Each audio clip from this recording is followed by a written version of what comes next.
And a very good morning to you. If you've just tuned in, we're live in London. You're listening to Monocle on Sunday with me, Emma Nelson. Coming up today, my guests, Vincent McAviney and Yossi Mekelberg, will be going through the last 7 days. Good morning to you both. Vinny, what have you spotted? Good morning. Well, lots of fallout from the Munich Security Conference. An earthquake really around Europe with Vance's speech on Friday. And also what is going to happen next for Vladimir Putin. It feels like it is going to be a key week for him. Actually, speaking of Munich, Monocle's Andrew Muller will send the latest from the Munich Security Conference. Plus, I'm Hannah Lucinda Smith in Istanbul, and coming up later I'm going to be talking about the continuing earthquakes around the Greek island of Santorini.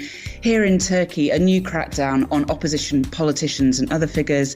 And in a sign of the worsening economy here in Turkey, the operator of Pizza Hut and KFC has gone bust with the loss of around 7,000 jobs. Thank you for that, Hannah Lucinda Smith. And our design editor, Nic Monisse, is standing by to tell us what's caught his eye in the world of design this week. It's the 16th of February 2025. Live from London, this is Monocle on Sunday. Live from London, this is Monocle on Sunday with Emma Nelson. Good morning, everybody. We're not in Paris, we're not in Zurich, we're in London this morning, and bringing in today's panellists, Yossi Mekelberg and Vincent McAviney. Good morning, gents. Good morning. Good morning. We're in London, and Yossi, you were saying just before we came on air that you've become a London tourist guide, almost inadvertently this week. Yes, well, it's a bit advertently because we have guests from Kansas, Lawrence, Kansas, and the visit, and then you start asking yourself, what are we going to show them the best of London between the parks and the museum and the theatre. So it was very enjoyable because we are so in our daily life, and then we have an opportunity to do things that usually we don't do. So what did you take your Kansas guests to see? I mean, because did you have to sort of sit down and say, right, it's as if I've just arrived in London for the first time? So, of course, you go to central London and so just walked and enjoyed the architecture of London, and then the Victoria Albert Museum, a natural history museum. And then we live in the southwest of London, Richmond, Kingston, Wimbledon. They love food. Our friend owns an Italian restaurant in Lawrence, Kansas, so food was really huge part of it, trying, almost kind of a professional visit to compare and contrast. Where did you take them? Because London's got a couple of restaurants, so where do you begin? So, for instance, you won't be surprised that Middle Eastern food is my favorite. Okay. So there is my favorite Lebanese restaurant, which is close to my favorite football team, QPR. So, and Ayam Zaman, so we had a great evening there. Pub food in the Fox and Dog, which, typical name of a pub in London, and so on and so forth. So we kept going and eating a lot. Do you think a line? We're not in Kansas anymore. We're in the Fox and Dog. Maybe Toto would have loved it. Vinny, you have a thing about London, don't you? You have to do something every week to make sure that to remind yourself that you're in London. Yeah, it's not so much. I think if you grow up outside London, I remember getting the Sunday Times every week, and in the Culture magazine to have all these listings of shows and galleries and concerts. And growing up on a remote island, never get to go to any of it. That was somewhere else, wasn't it? Someone else was having a better life than you. Yeah, exactly. But I increasingly like the drudgery. Just on my way here, like someone, as I was getting on the tube, sort of slammed into my back, took my coffee out, went all over the tube car, and I was like, there's another tube in a minute. Why did you have to do this? Like, it was as the door was closing scenario. So I just think to put up with the drudgery of London, you have to find one thing a week that you can either only do or see here and make an effort. Otherwise, it's just not worth it. What was this week's treat? Well, it was actually getting out of London, to be honest. It was going to Bath. But next week, I'm looking forward to going to see the sort of Stranger Things show, which is on in the West End, which is quite meant to be sort of the sort of peak of theatre special effects. So kind of looking forward to seeing that. I know, I was complaining at home by saying, my life is just drudgery. Obviously it is, how can it be anything other? We've done nothing interesting or sophisticated or this, that and the other. My husband just turned around and went, Emma, we went to a really, really famous, beautiful Italian restaurant this week. And you went to the opera. Could you just get a grip? And it is that thing that you think, okay, I've done this, but it's not enough. I need to go and do more, go and do more, go and do more. Mm. So I don't know. Sometimes you should just be happy where you are. Speaking of being happy where we are, Nic Monisse is our design editor. And good morning, Nic. Or is all well good in morning, the world? Emma Nelson. Good. Is all well with you, Nic? All is very well with me, rather. But I do, this resonates with me, this discussion, because I often, I fear I'm going to sound like a brat here, but I'm on the road so often that when I come back to London, sometimes I just want to do absolutely nothing. Do you know what I mean? Like, yeah. It goes the other way. It comes the other way. Absolutely.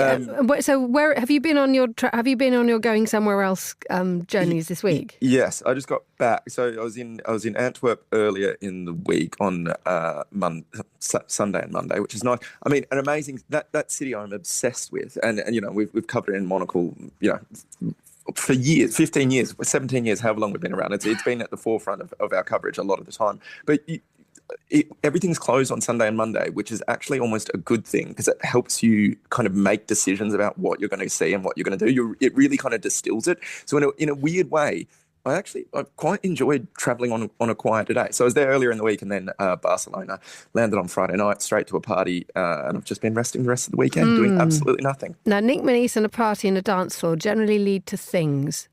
Were there things? There were no. I have a tendency of overstaying my welcome, so I was asked to leave at about 2 a.m. in polite terms, but there were no uncertain ones. So I was out the door at 2, but it was probably a good thing for me. So sometimes you need somebody else to really establish where the boundaries and the limits are. Everybody needs one of those people, Nic, especially at 2 o'clock in the morning. What had you done to Barcelona to make them ask you to go home?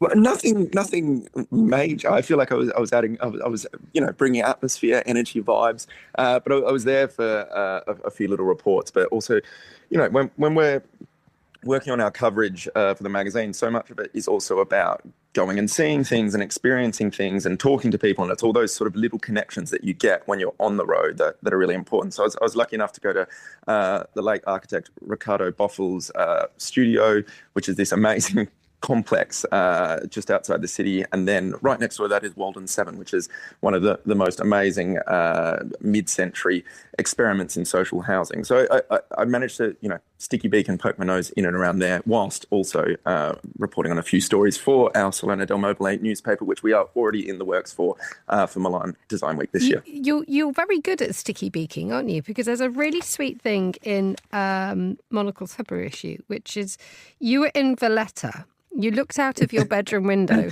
noticed that you quite fancied the flat opposite, and then decided you weren't just going to admire it from afar, you were actually going to try and have a proper nosy. Yeah, no, I think that's it. I think the beauty about journalism is you can be nosy and you're allowed to be, I think, because you pass it off as curiosity and essential for the job, and this is how we find a story. I was in Valletta and really just was admiring this building across the road from the hotel that I was staying in, and I was like, well, you know what, I reckon that would be a lovely, lovely house. I might just go and ring the doorbell and see who lives there. And I got there, and nameplate on the door had an architect's studio on the ground floor, and no doorbell for the house above. So I rang that doorbell, started talking, basically introduced myself to this architect, Chris Briffa, who's an amazing, amazing Maltese designer. And he was like, well, no, actually, I own the whole building. I've got my studio on the ground floors and then my residence on the upper floors. That turned into dinner, drinks. His wife came along and my wife came along. Soon I'm meeting a writer based in Valletta who's also doing... There are all these kind of moments that unfold when you, maybe are a little bit nosy. It's lovely. I mean, as you've got two journalists around the table, and Yossi, I think you're pretty nosy as well for all the best reasons. But there is the idea, isn't it? I mean, Vinny, I think as journalists especially, I think the rule of thumb is we will keep going until people say stop. Yeah, it's easier to say sorry than ask permission, isn't it, really? Have you ever had, can't remember if I've ever had a door knock. I've had people sort of set dogs on me and send them away. They've never invited me for lunch with my partner and then laid out a beautiful architectural thing. Normally if I'm door knocking someone, it's not for a good reason. They're in trouble, to be honest. I think, Nic, you're in a very, very particular, joyful place that you can actually bring happiness when you knock on doors. 100%. This is why it's important to talk about chairs, furniture, homes. It's this is very, very critical coverage that I hope people find uplifting. And you can find that story in the magazine and also have a little bit of a nosy into Chris Briffa's house. He was kind enough to let us photograph it, which was amazing. It must have been amazing saying hello and from just have Nic Monisse land on your doorstep. What were you? What shirt were you wearing, Nic? Because that is often your passport, partout. Yeah, no, 100%. I think I would have, this was late summer in Valletta in Malta, so I would have had something probably floral on short sleeve, if I'm, being honest. I would have had a nice tan as well. So that certainly added to it. But I was lucky he knew who we were, so he was very, very receptive to having us visit. But I think... What's on the cards for you this week? This week, plan is to be in London, which is nice, before then launching into a host of different trips. So we've got, I'll be heading to Milan in later this month to prepare coverage for Milan Design Week. We've then, there's a few things happening in Paris, Matter and Shape, which is this amazing new furniture fair that's just sort of opened and will be taking place during Paris Fashion Week, perfectly coinciding with the opening of our own bureau, cafe, bar, if you will, in Paris as well on Rue Bachemont, and then it's off to Tokyo for a few stories in Japan. Super, thank you so much, Nic. I'll let you get on with your day, given the fact that you've got to do some lying down before you get up again and get going out of the door. That was our design editor, Nic Monisse, just relaxing this Sunday before another busy design week occurs. It's 12 minutes past 9 here in London. Joining me in the studio, Yossi Mekelberg and Vincent McAviney. Let's have a look at the papers this week. And I think what is going on is I think the world, indeed, or the West at least, is reeling about what happened at Munich on Friday. Vinny, do you want to kick us off with what you've spotted on their coverage? Well, yeah, I mean, things are just moving so rapidly that already the conference feels out of date, because it's been announced that there'll be an emergency meeting of European leaders tomorrow in France on Ukraine. But talking about the conference, I mean, it shows the frenetic pace that you have to sort of follow to keep up with the Trump administration, because the lines change every single hour. I was sort of covering it the last 2 days, and every time I thought I'd finished it, someone came out with a slightly different view. We thought that yesterday, the sort of G7 meeting, that it was kind of agreed that the Americans accepted Europeans would have a sort of seat at the table when it came to Ukraine-Russia talks. And then you have General Kellogg come back last night and say, no, that's not the case. So you're getting these conflicting messages. It was remarkable yesterday. We kind of see Zelensky all the time, but he really excels in this forum, and he really got the room on side in a way that J.D. Vance, who we're going to talk about, managed to not only alienate but anger people. And if people trained in diplomacy are expressing outright anger, then something's gone down really badly. It's interesting you say that, because just before we came on air, we spoke to Andrew Muller, who is at the Munich Security Conference. It's a shame he can't join us live, but he has to go and do some interviews with some presidents. So he's going off doing his work. But before we began the programme, I spoke to him, and I actually began by asking him what it was like to be in Munich on Friday. Really pretty strange. The Munich Security Conference traditionally is a year beginning mutual backslap between the United States and Europe. It's like the transatlantic alliance, aren't we great, yay, go us, etc. This was very much not like that. I think everybody was prepared for Vice President Vance to come here and say something which wasn't like what the Vice President of the United States usually says when they come to Munich. But I don't think anybody was entirely prepared for just how, for want of a more tactful word, mad his speech was. And when it was going on, I mean, what was the immediate aftermath? Did sort of everybody go into a corner and just think, hang on a minute, he might have just created some enormous history just here? Well, yeah, we've spoken to a couple of people who were in the room and a couple of people who were crammed into the adjacent rooms. One of the drawbacks of the Munich Security Conference is that most press are generally kept several rooms away from where things are actually happening, but nonetheless, things are relayed across the complex on video screens and so on. There was a lot of people I spoke to who were there reported a great deal of sort of gasping, mutterings of underbreath and shaking of heads. But people were also not just bewildered, but genuinely angry. And I think we saw that in the response very shortly afterwards of Germany's Defense Minister Boris Pistorius, who was, and I don't get the impression it was the theatrical from him. He was genuinely furious when he spoke. And, I can't recall that there's ever been a moment like this at which there's been this sort of language between Europe and the United States. I mean, there's been plenty of transatlantic disagreements over the years about various things, but this did start to resemble some sort of fairly fundamental sundering. Was there anybody who basically said, what were you expecting it to be from J.D. Vance? Yes. I mean, I feel like I've said this from every big conference we've been to in the last few years as the situation in Ukraine has escalated/worsened.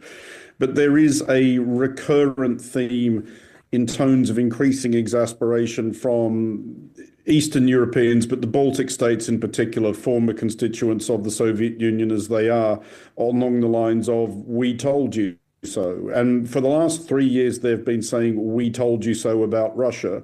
And now they're also saying, we told you so about Trump. And they're right, because, it's 10 years, 11 years nearly since Russia attacked Ukraine in the first instance. It's 17 years since Russia attacked Georgia, which is theoretically at least still a NATO aspirant and an EU aspirant. Indeed, both those aspirations are codified in Georgia's constitution. And everybody has kept finding reasons to think, well, this isn't really that big a deal. It's not really our problem. I'm sure we can find a way to muddle through this.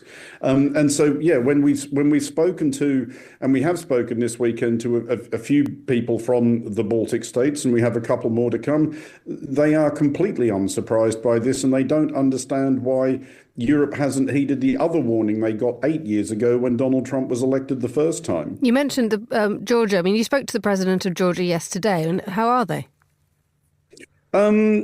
They're obviously she's obviously in an extremely difficult position, and to be clear, Georgia, and this is not a situation that usually ends well. Georgia currently has two people who think they're the president, but she was the one who was recognised by a motion in the EU Parliament this week as the legitimate president. And I think for her coming to a thing like this, it's trying to remind everybody that it's not all about Ukraine, important though Ukraine is. And it's unfortunately very difficult to regard Georgia's situation as anything other than extremely desperate, because Ukraine obviously has a government and a military and a people who are fighting back against an external enemy, whereas Georgia's state has been more or less captured by Russia. The government of it, the Georgian Dream government, the plaything of the sort of weirdo tycoon Bidzina Ivanishvili, it's either sincerely ideologically pro-Russian or it has been to a large extent suborned by Russia. But the practical outcome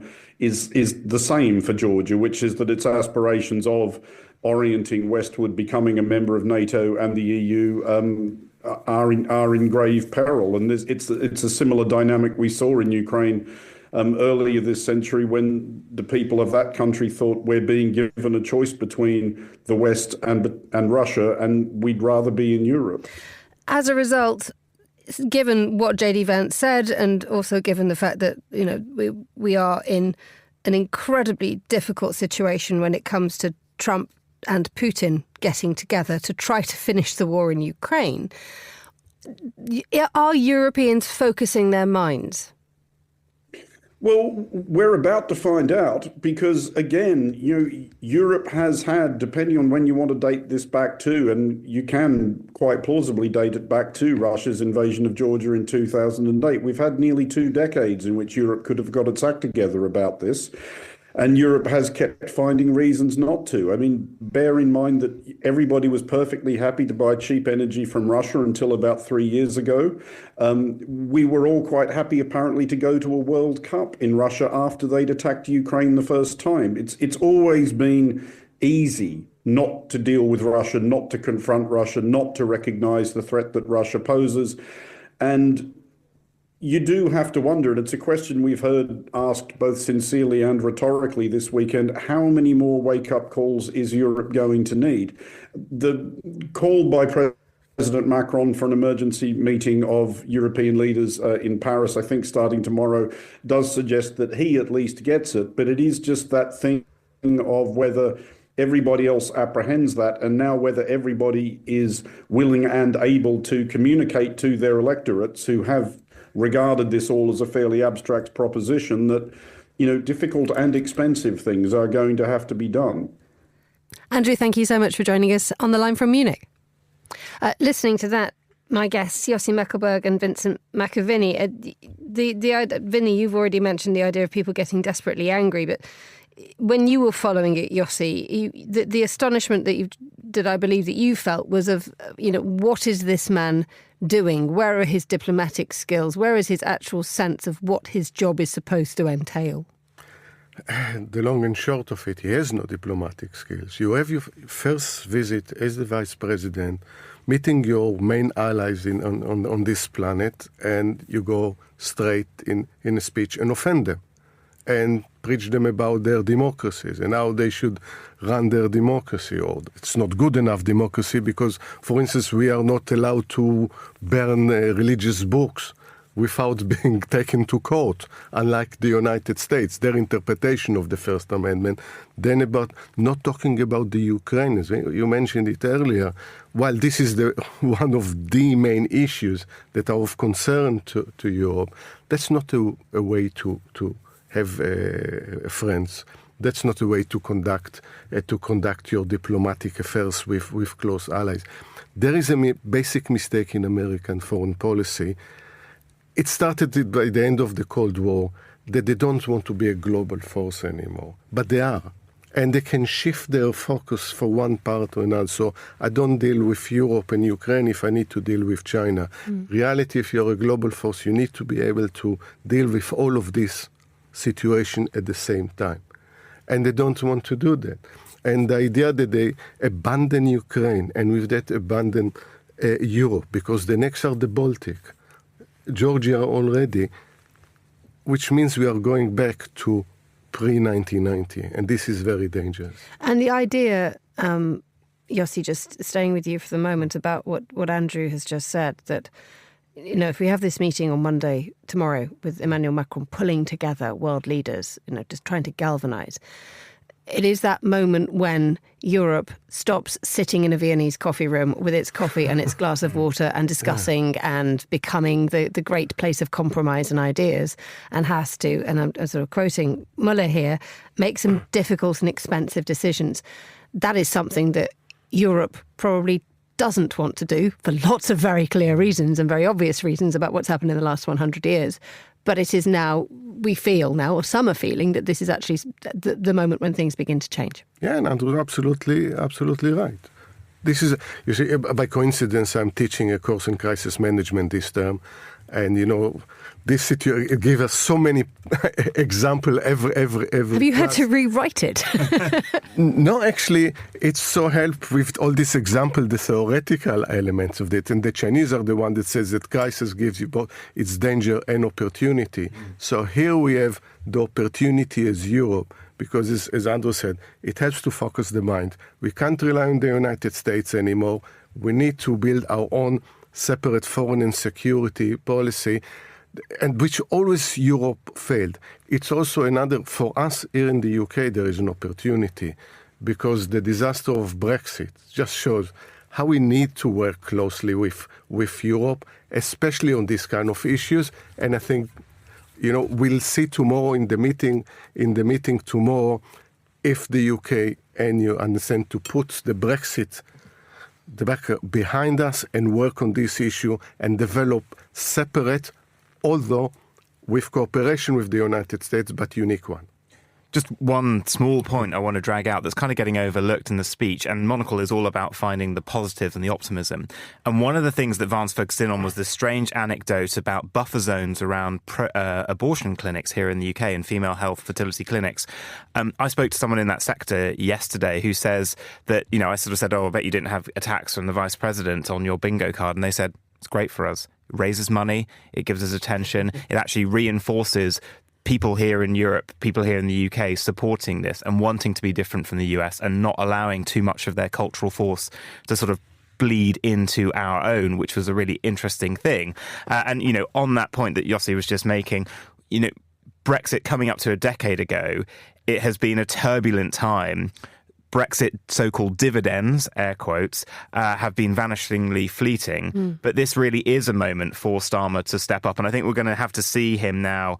And I think what he needs to do better, he's got a lot on his plate, but with the Trump administration, it's like football. You've got to mark them. You've got to be there. Why wasn't he at Munich? You know, any opportunity you can get to be in the room with them and FaceTime is important. He is going to, we think, the US next week, but he's decided to go now to this emergency summit with Macron tomorrow. I mean, the UK has to raise, and we think he's going to overrule his Chancellor, Rachel Reeves, when it comes to defence spending. But in Europe, we also need to see this as a you know, it isn't just defence anymore, as in war.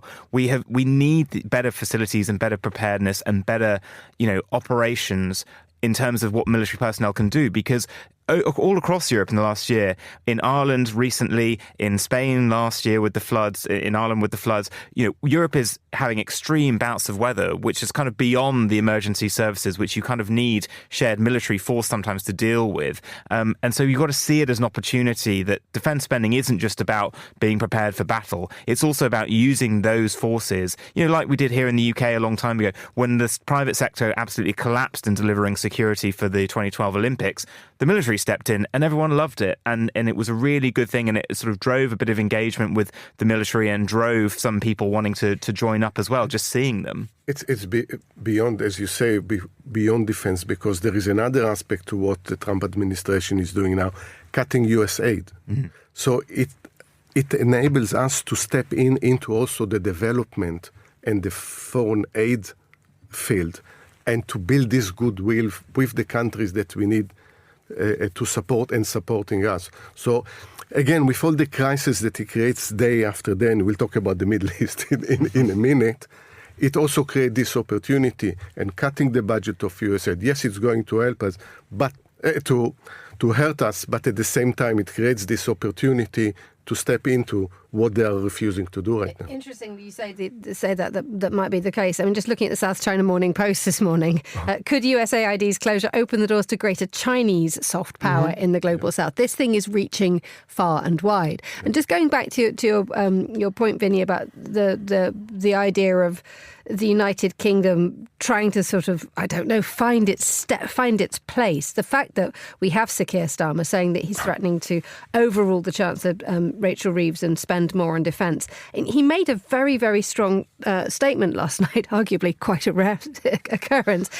He said, the Prime Minister said, this is once in a generation. The UK, the US and Europe can work together, warning against divisions of NATO. He says, we cannot allow any divisions in the alliance to distract from the external enemies we face. That idea that, I mean, how energizing do you think the United Kingdom might be able to do this? Because it's had such a knock down the ladder post-Brexit that the world has recognised that it can live without the United Kingdom and it can move on without the UK, Europe especially. You know, Mark Rutte said something yesterday which I thought was really interesting, and he was saying the point is we're open democracies and we have to do all of this discussion about alliances out in the open and talk and engage. That's not a problem for this other axis that is forming. You know, this is behind closed doors with the likes of Xi Jinping and Vladimir Putin. So it is important that we have these discussions. And I think for Sir Keir Starmer, this is really a moment to step up. And he sort of has to channel, I'm afraid, the last Labour Prime Minister who sort of won this kind of majority. Tony Blair became a big player on the world stage after Kosovo. And I think this is kind of his Kosovo moment to step up. And frankly, as well, economically, the UK does not make much. The problem that we're having going around the world trying to do these deals is we are a service-based economy. And nations don't want to do deals on this. That's why we're not getting a deal with the United States. So one of the very few things that the UK makes and does quite well in is engineering. Rolls-Royce engines, we have BAE Systems, these sort of big defence companies. If the UK, can step up now, if Europe, across the board, most countries have increased their defence spending in a couple of years. But there are, if Germany doesn't want to go too far into the defence manufacturing, they do obviously have some.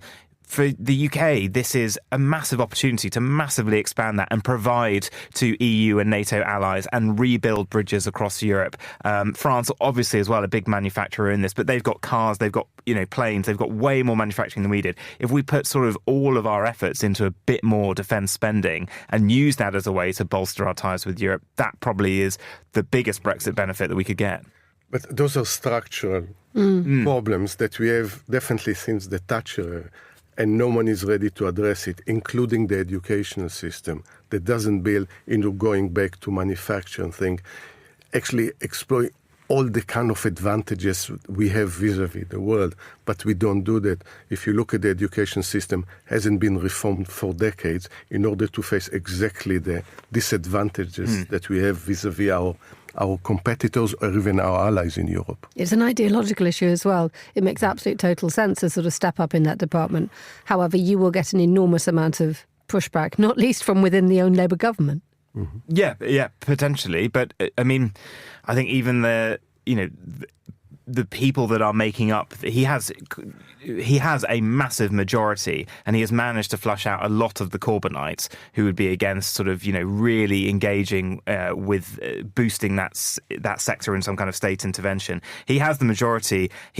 It's not clear what's going to happen after the next election, whether he might end up indeed in some kind of coalition with the Lib Dems if reform keeps surging as it is. So just use it. You might as well use it and go for it. But I think he's got to wake up and see slightly as well, and European leaders do as well. With the Trump team and with Trump himself, it is all about FaceTime. And we've seen people start to arrive at the White House. We've not seen any European leaders yet. We've seen Modi get there. We've seen Benjamin Netanyahu get there. We've seen Giorgia Meloni, she took herself to Mar-a-Lago before he took office, but we've yet to see a European leader land in the White House, and they've got to mark him properly and get on top of that team, because otherwise we're going to end up in this confusing situation. But this is also dangerous, because Trump is a different type of leader, because they all go there and pander to him, and they come out of it not well convincing him to become more logical and rational. They come out of these meetings less logical and rational out of it.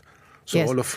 That's definitely dangerous with it. But, unless they are actually step up and ready to challenge Trump and say, listen, what you are doing is going to unravel Europe, Ukraine, the Middle East.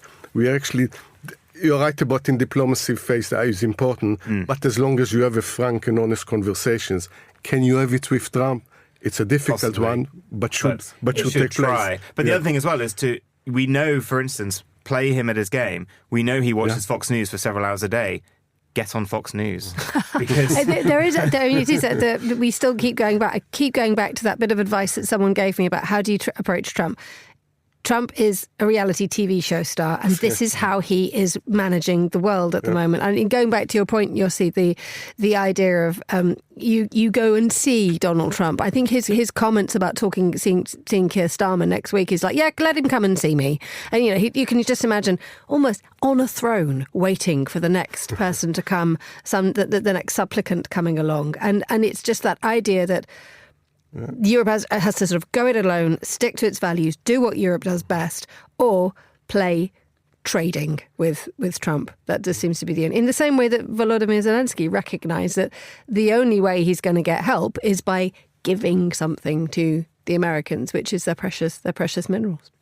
The time here in London is 9:33 a.m. You're listening to Monocle on Sunday with me, Emma Nelson. Yossi Mekelberg and Vincent McAviney are chewing the news fat around the table this morning. But let's head now to Istanbul to hear from our correspondent, Hannah Lucinda Smith. A very good afternoon to you, or good morning to you, Hannah. How are things where you are in Istanbul? How's it looking?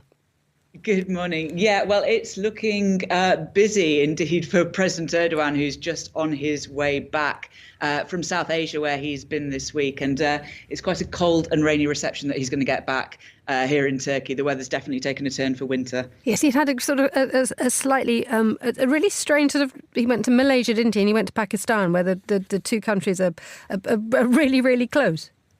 Yeah, absolutely. In one sense, it looked like a strange trip. It was Pakistan, Malaysia and Indonesia. But of course, you know, the angle for him is the Muslim angle. The Indonesia or Malaysia, I think it's Indonesia, is the world's biggest Muslim country by population. Of course, Pakistan is also a key Turkish ally, particularly, since Erdogan has been the leader of Turkey. So, yeah, that was really the kind of the angle that he was going for with that trip. Right, let's talk about what's happening where you are.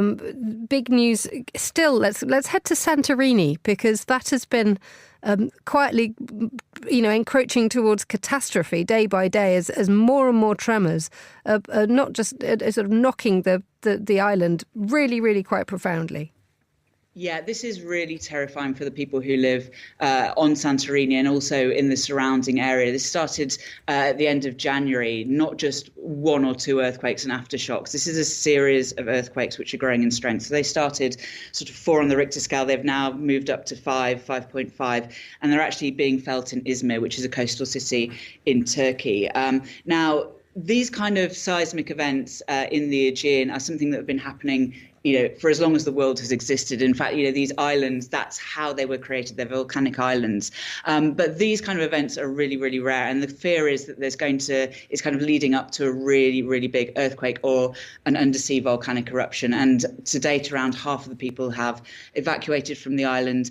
And now it's also affecting Santorini's tourism industry. Of course, Santorini is one of the drivers of Greek tourism. It's this island with the very classic white houses with blue roofs, steeped up cliffs, and the cruise ship season is just opening. It's a major cruise destination, so that's another fear on top of the kind of security concerns. And that sense that with the earthquakes happening in February, it gives that ample amount of time for people to suddenly decide that they're not going to touch Santorini at all this summer. I mean, this is a moment when people are choosing their holiday destinations. This couldn't have come at a worse time for them. Yeah, absolutely. And, Greece over the past few years has really, really had, it's kind of bounced back in terms of tourism. It suffered hugely, particularly the Aegean Islands, in the wake of the refugee crisis in 2015, when, of course, everyone saw those news pictures of thousands, tens of thousands of refugees from the Middle East and Africa arriving on those islands. And in the past 2 or 3 years, then there was a pandemic and it's been bouncing back. And I think, Greece is so dependent on tourism, particularly these islands. The populations there, they tend to just work in the summer when the tourists are there, work almost sort of 7 days a week, 24 hours a day. And then in the winter, they kind of take some time off. Really, this is the time of year when tourism businesses are sort of, refurbishing, getting everything spruced up and preparing for the new season. Let's talk about hospitality going wrong in Turkey, not due to earthquakes, but due to a fast food chain, an enormous presence, a global presence, finding itself in a big amount of trouble. Yeah, so this is a Turkish company called İşgüdar, which is the local operator of the Pizza Hut and KFC franchises in Turkey. This week, they went bust. They've got 537 restaurants, 35 cities. I mean, this is, as you can imagine, just a presence everywhere in Turkey. More than 7,000 employees lost their jobs, and the company went bust with what they say is 7.7 billion lira of debt. That's around 170 million pounds. It's a huge amount. Now, there's some allegations from workers that there has been misuse of company funds. They're making various allegations against the management of the company. But what the company is saying is that it's about the economy and it's about the increasing cost of servicing debt. They expanded quite rapidly in the past few years, but in the last quarter of 2024, they said they were unable to pay off their high interest loans. And of course, that's a situation that's made worse by the kind of fall of the lira as well, the lira value depreciating here in Turkey. So really, really a kind of very gloomy story for the economy here this week. Finally, Hannah, we're going to be talking about Israel-Gaza in a moment. Yossi is standing by to bring us his reaction to the last 24 hours events as more Israeli hostages have been released in exchange for Palestinian prisoners. What's been the reaction in Turkey to this as the last week has been subject to more destabilising comments from Donald Trump? Yeah, well, I mean, Erdogan on his tour of South Asia, he was talking about Gaza constantly, and particularly about, the plans that Trump announced for turning Gaza into some kind of holiday resort or luxury residence. He absolutely blasted that. He said it was unrealistic. He said it was a preoccupation with nonsense. He said that there is a Zionist lobby pressuring the new White House. These are all things, of course, that you can absolutely expect from Erdogan. He is a leader who really leans on his Muslim faith. He sort of has positioned himself as this figurehead for the Sunni Muslim world. But at the same time, what tends to happen in Turkish diplomacy is that while Erdogan is, providing the kind of shop front for Turkey's reaction, behind the scenes the diplomats are sort of trying to be a bit more diplomatic, let's say. So Hakan Fidan, who is the Turkish foreign minister, was in Munich this weekend. He also criticised Trump plans, but at the same time he was meeting with Marco Rubio to try and talk about how a lasting ceasefire can be found, and also about other regional issues. So even as Erdogan sort of really latches on to what Donald Trump's saying and kind of fires it back at him, behind the scenes, Turkey is still trying to build its links with this new administration in Washington. Hannah Lucinda Smith in Istanbul, thank you so much for joining us on Monocle on Sunday. Yossi, that idea that diplomats are trying to be diplomatic behind the scenes in order to maintain a ceasefire, which, dare we say it, that neither the Israelis nor Hamas wish to fail.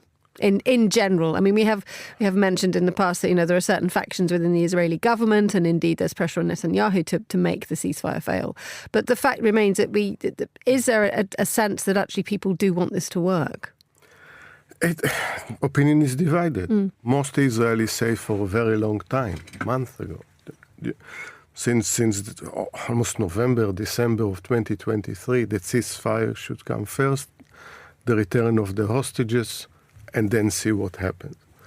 In a strange way, you have the Israeli government fights for its own life, Netanyahu especially, because it related to his corruption trial that he gives, as we speak, evidence in court.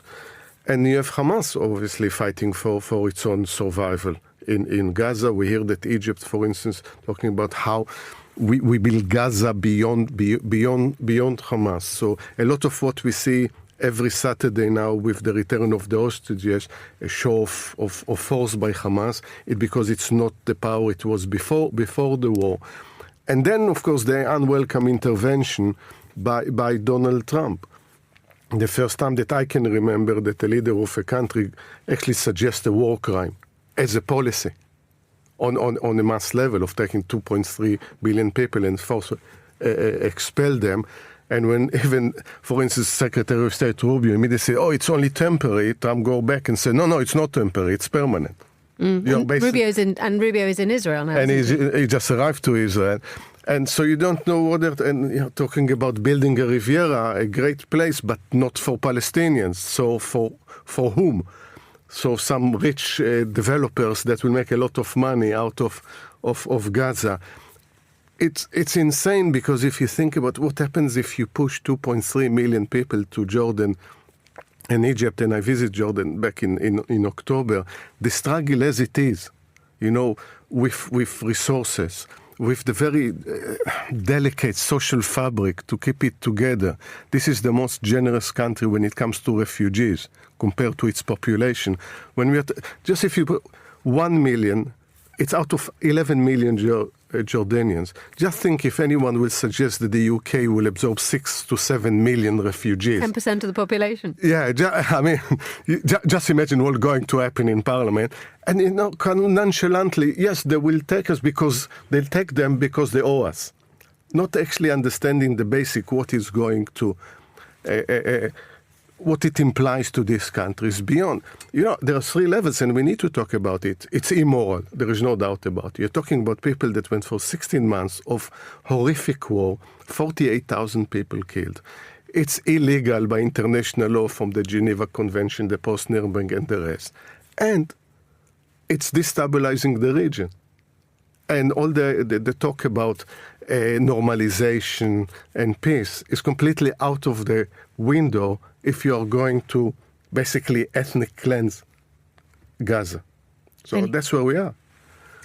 Yeah, I mean, it's quite interesting that Donald Trump sort of came into office saying that he was, he'd secured this deal, that he'd got this ceasefire deal, and yet this week was so quickly willing to sort of tear it up and let Benjamin Netanyahu do exactly what he wants. Slightly coming back to my point of get in front of Donald Trump, because Netanyahu beat a path to him and sort of managed to sort of say, actually, I've got an idea for you, and Donald Trump's just taken it and run with it. It's a perfect idea, though, because it involves real estate development. Of course, and this is the way you've got to sell it, and it throws back to when Donald Trump was in office first time, and he was talking about North Korea, and you remember he created that video of, he's like, they've got some great beaches, and he created a CGI video of all these beach resorts he could build. He can only think about things in property and development and that kind of thing.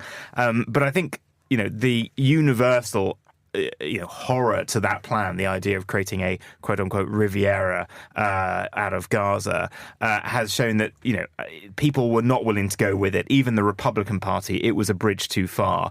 And if you see Trump as a cult leader, there are certain things that the cult leader can do which people will go along with, but there is always something that's slightly too far. And there are little things like this that have shown up already in his first few weeks where it is a bridge too far, even for a salesman like him. Slightly too far, I think, would be it's sort of slight understatement. I mean, just listening to what we're dealing with today, we've the first part of this programme has dealt with what the rest of the world does when it comes to Donald Trump trying to end the war in Ukraine. Someone asked a really good question of Kellogg yesterday, saying, do you want to win the war or do you want to end the war? Two different things. Then we're talking about now how the rest of the world reacts to Donald Trump doing deals with Benjamin Netanyahu to transform Gaza into whatever. I remember at the beginning of 2025, people were talking about the idea of how globalization has found itself in an enormous amount of trouble as people retreat. Then you have the idea of what's known as bi-globalization, which is it's us and them. So it's like kind of the West, and then you have Russia, and then you have China, and et cetera, et cetera. You now appear to have this sort of third layer, don't you? Almost like tri-globalization, that it's, okay, we have the Russia problem, but the United States has now become that extra element, that extra divide, has created an extra divide, which we now have the likes of Turkey and Saudi Arabia and Iran and Jordan and Egypt all trying to work out how to respond to the Gaza issue. And then up further north, you have the rest of the Europeans sitting around going, actually, we need to do something serious and as Andrew Muller said, expensive about this. Gaza was complex, forgive me, before 20th of January. Now, when you throw this pen in the works and talk about something completely different, as you said, we were a bit optimistic because we saw how Trump was leaning on Netanyahu to accept the ceasefire and said, wow, actually something good come out of it. Even those of us are not great fan of Trump, said the hostages will come back, the ceasefire, it's all works, and we even out of this three-phased agreement, the reconstruction of Gaza comes as a third phase, so something positive. And then in a very Trump-like, it flips. And by the way, I don't think it was a Netanyahu idea. It's the other way around. It came from the far right in Israel and some of his advisors. And then Netanyahu, that will never, it's not, Netanyahu is actually very cautious. Between the rhetoric and what he does, he's actually afraid to take decisions. But then, and this was about pandering to Trump, he heard this. He can't say, no, I'm against it, because the far-right government, his coalition will be upset. So he said, oh, it's remarkable, it's revolutionary, let's just take it. Netanyahu knows that this is not a workable idea. And the same goes in Ukraine. He's selling Ukraine and forcing it to accept, not to win the war, but to end it, and it's going to happen, all these kind of wars in Europe. Is this the solution? It's just kicking the can down the road, and it will create even more problems. And that's where we are with Trump, because he doesn't think through the complications and the implications of very complex situations. But it's also that he knows he can't solve it, And he's, these intractable problems that have gone on for decades, and he's playing by the rules that Roy Cohn, the famous New York lawyer, told him, that no matter what happens, you say you won. So when he gets sued and loses in court, he comes out and says, no, I won, you're wrong. And when he goes bankrupt, he says, no, this was a real win for me, actually, because I don't have these, this massive money to pay anymore. And it's all, the problem is that in the sort of geopolitics and not sort of Manhattan real estate world, it is either Europe that gets absolutely sort of screwed over when it comes to whatever he tries to agree on Ukraine, or it's the Palestinians when it comes to Israel and Gaza. I can tell you, I was in Gaza in 2005 during the disengagement. And yes, the beach is beautiful and the sunsets are really beautiful there. And we really hoped in 2005 that, the international community in it would develop Gaza into something different. They spoke about Singapore of the Middle East, all sorts of kind of example. And it went exactly the opposite direction, because there was not investment. But no one ever thought that it's going to be Gaza without Gazan people. That's kind of something that shocked all of us, that someone can so nonchalantly, flippant way, you say, you can go, because I'm going to build my Riviera. You're listening to Monocle on Sunday. Joining me around the table, Vincent McAviney and Yossi Mekelberg. Yossi, you wanted to talk to us about people polishing their CVs a little bit. This follows in the light of the UK Chancellor Rachel Reeves. It being discovered that maybe the CV that she had written was perhaps not quite the accurate portrayal of what she had actually done in her and apparently life. She's not the only one, but Richard Tai as well from Ofomo, so did kind of presented himself not as a very successful business, but he was, but not as he put it on his CV. I think people tend to be a bit flexible with the truth sometimes with their CVs when they want to get a job or want to be elected. But within reason, I think we are a bit forgiving about this.